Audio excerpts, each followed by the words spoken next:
any given point, we are only able to perceive 3 faces of a cube. Go ahead and try. Pick up a box and turn it in your hands any which way you can. No matter how you tilt your head or spin the box, only 3 faces will be visible. It's a natural limitation of seeing reality in 3 dimensions. What if something could see all 6 faces of that cube at once? In a lot of ways, we perceive reality by standing in the center of a sphere and looking out. But what if something could see the entirety of the sphere from the outside? Furthermore, what if that same thing could see everywhere that sphere was going to be, or could be? What kind of thing could perceive reality like that? Anything capable of perceiving space and time the way we perceive a drawing or a cartoon would certainly be able to interact with our world on a level that would defy our preconceived notions of reality. My head hurts just thinking about it. But it makes a lot more sense than believing that these things just happen for no reason. Several days from now, I will be invited to a kegger. I'll show up and drink a beer out of a plastic cup as I stand awkwardly at the edge of the crowd and try to work up the nerve to talk to Cassie Voigt. She'll bump into me and spill her drink on my shirt. We'll end up talking and head for her place. During the cab ride to her place, a semi-truck will run a red light and T-bone the vehicle. Kill me.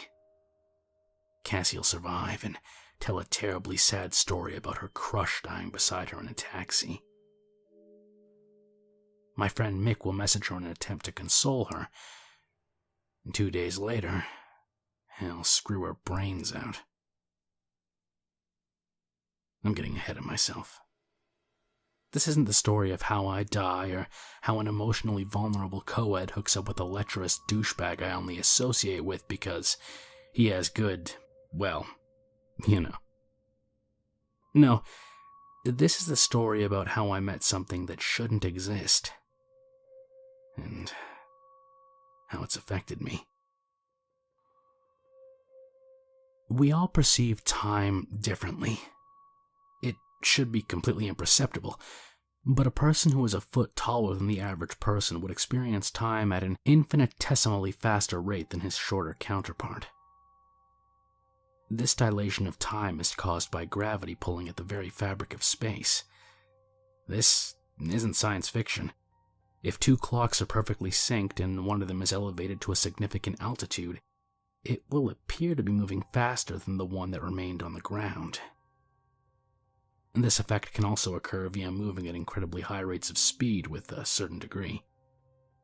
This is because in general, relativity, inertial mass, and gravitational mass are effectively the same thing. Gravity is relative to mass, be it an object of incredible size or density, or an object approaching at incredible speed. If one is perceiving reality from a different perspective or position than everyone else, it could be possible that they're perceiving time at a different rate. I apologize for the high school physics lesson, but I don't know how else to explain how I noticed these things. I'm very tall. I stand just over 2 meters. I also have some brain damage that gives me about 100 milliseconds of reaction time over the average person. Don't ask me to explain that one, but if you ever want a demonstration, we can play a round of Call of Duty. He'll accuse me of having an aimbot. It is because I am so abnormal that I was able to notice something abnormal. It might sound strange, but this all started when I watched a child get pushed into traffic. I had been walking down the street. It was a sunny day, and I was in a relatively good mood. I stopped at a food truck for some shawarma, and a little girl caught my attention. She was standing next to what I could only assume was her mother. The mother stared blankly into the distance as a child threw a temper tantrum. No one else was standing at that corner.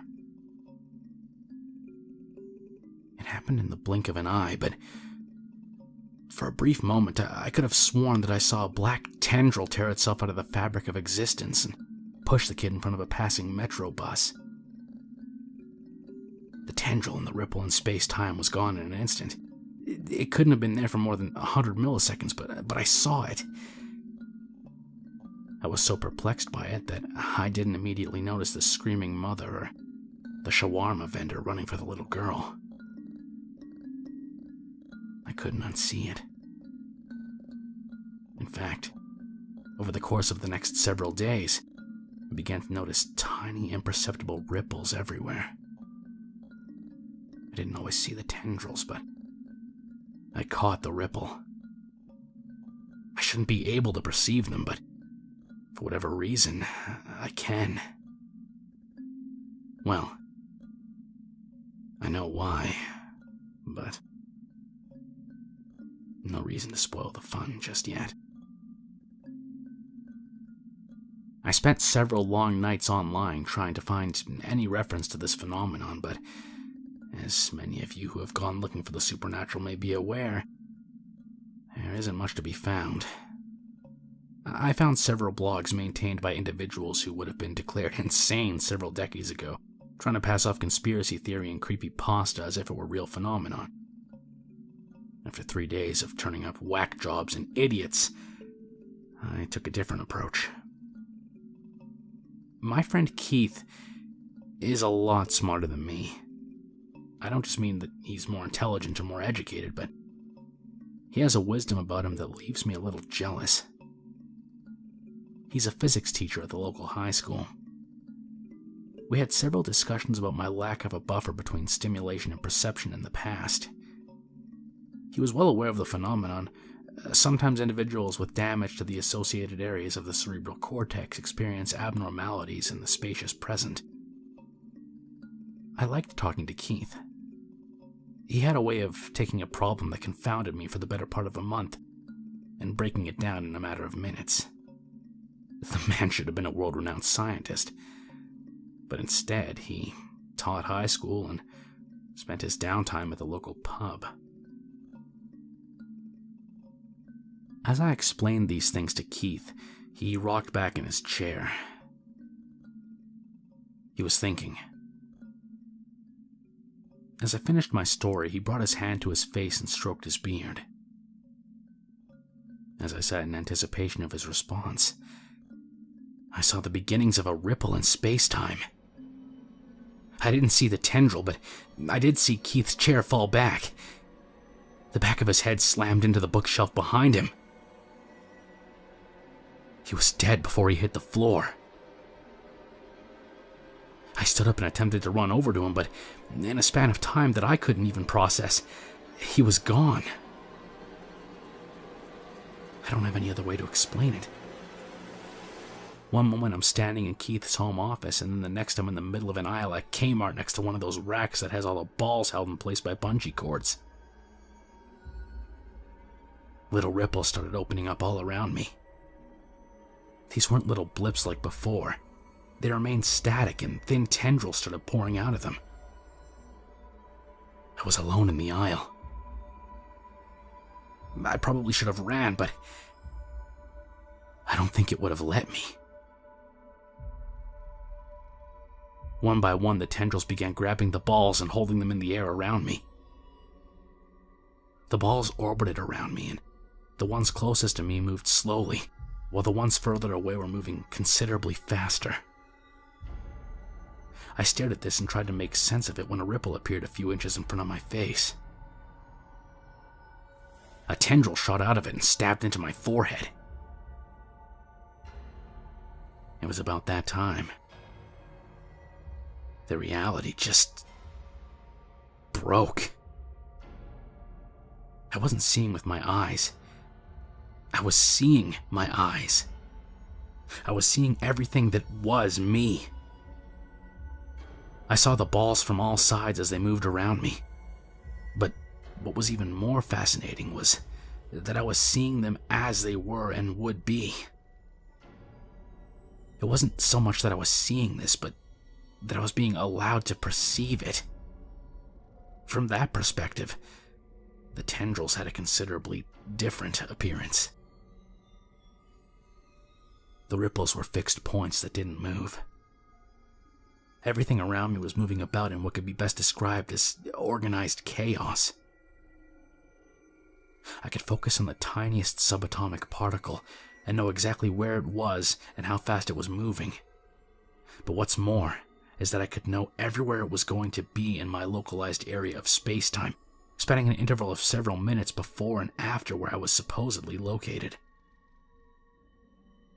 In this state, the tendrils were like arcs of plasma emanating from a being of pure light.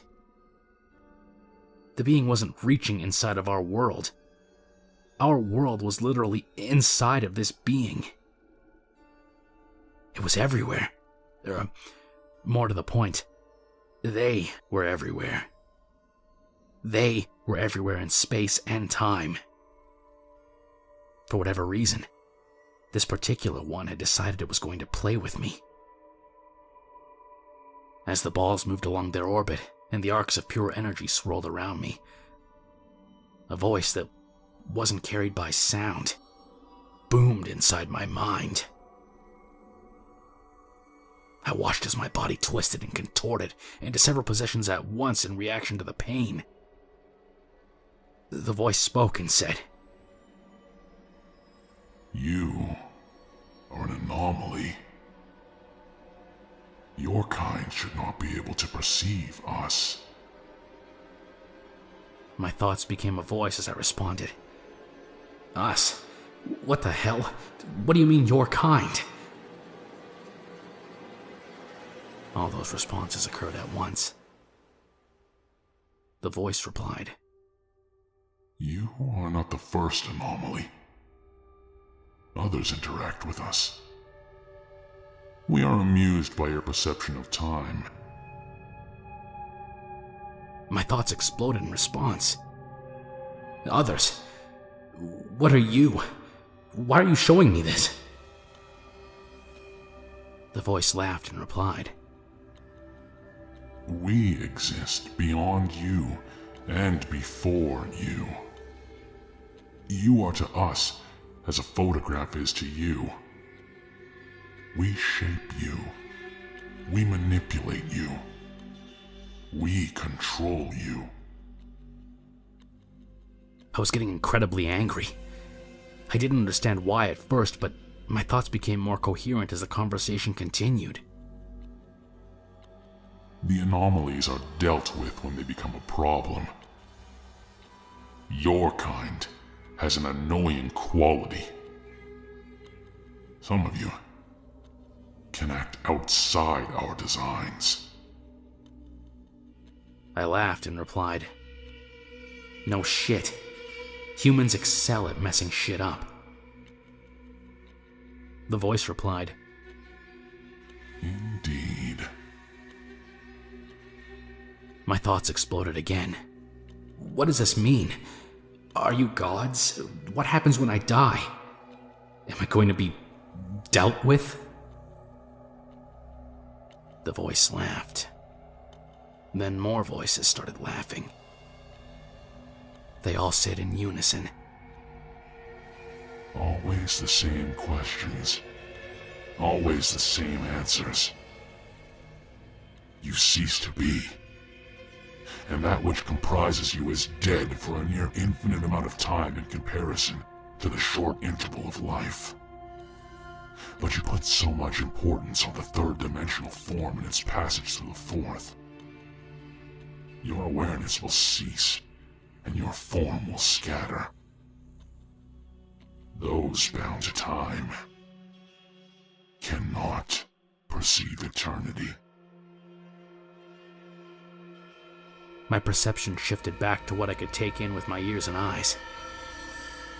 I was laying on the cold tile floor of a Kmart as a paramedic shined a penlight in my eyes. I could smell copper. My nose was bleeding. My body jerked and convulsed as the paramedics shouted, "He's seizing!" Everything went black. For a brief period of time, I was allowed to rest, even if it was because I was having a stroke. Against medical advice. And that's what the doctor called it when I told him I was going home. Things haven't been right since then. I've been very careful about who I share that experience with. Those who are even capable of understanding what I'm saying look at me like I'm some sort of lunatic. The most common reaction is disbelief. I can't say that I blame anyone. Who wants to believe that we're the equivalent of action figures that godlike beings play with for their own amusement? It's the kind of thing that could drive a man to madness. Well, it may well have. For a brief moment, I considered the possibility that all of it, that every memory, and the entire conversation was some fevered dream my brain concocted during a stroke. It made sense. Actually, it made a lot of sense. I've always been a fan of Lovecraft, and this would certainly be right up his alley. Yeah.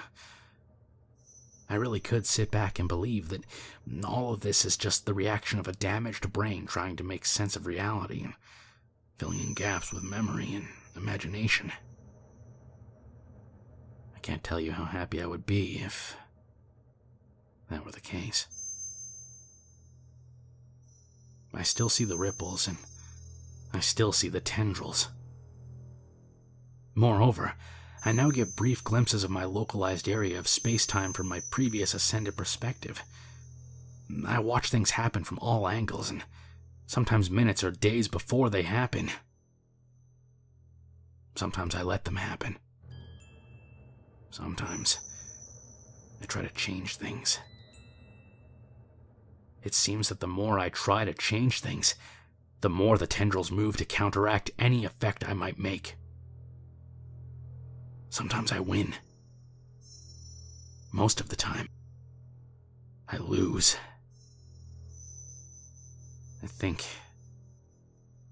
that's the point. It wasn't enough to kill me.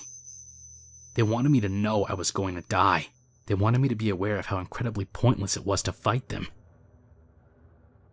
I think they take pleasure in that. They see my death as clearly as I do. Even now, a scene plays on loop in the back of my head. A ripple appears in a semi-truck, and the tendril pushes a gas pedal a little further down than the driver realizes. Another tendril pushes some papers on the dash and draws the attention of the driver away from the road. And at that exact moment, a taxicab is pulling slowly through an intersection, and another tendril is poking the driver in the leg, causing his leg to seize and slam on the brakes. The passenger on the right side of the car is reduced to chunks of meat that splatter across the pretty girl sitting next to him. She is, remarkably, unharmed. You might perceive me to be alive right now, but I am already dead. We all are. There is no heaven. There is no hell. There are no gods to save us and no devils to tempt us.